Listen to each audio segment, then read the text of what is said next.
Avec ces milliards de neurones et de connexions, tout connaître sur le cerveau paraît inenvisageable. Même les cerveaux les plus simples, ne comptant que quelques centaines de neurones, sont suffisamment complexes pour que leur compréhension soit impossible. Mais récemment, l'intelligence artificielle et d'autres outils ont ouvert de nouvelles possibilités de suivi du comportement d'un animal, et c'est avec des détails presque infinis. Chaque mouvement de chaque partie du corps peut être enregistré et analysé en temps réel, et c'est aussi longtemps que nécessaire.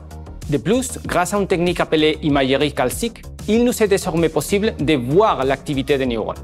C'est là que les nématodes Cynorhabditis elegans entrent en jeu. C'est un univers simple, avec seulement 300 neurones, et est-il transparent. Pour la toute première fois, nous pouvons enregistrer l'activité de chaque neurone, alors que l'animal se déplace librement.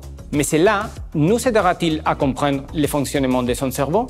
Le problème est que même si l'observation est aujourd'hui grandement facilitée, la compréhension de son fonctionnement reste encore entière. C'est pourquoi nous construisons des outils pour étudier son comportement dans des conditions naturelles et avec un énorme débit.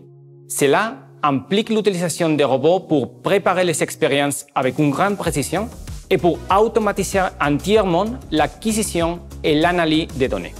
Le résultat est un système qui nous permet d'étudier non pas un seul animal dans une seule situation, mais des centaines, couvrant de nombreuses situations auxquelles cette espèce a pu être confrontée au cours de son évolution.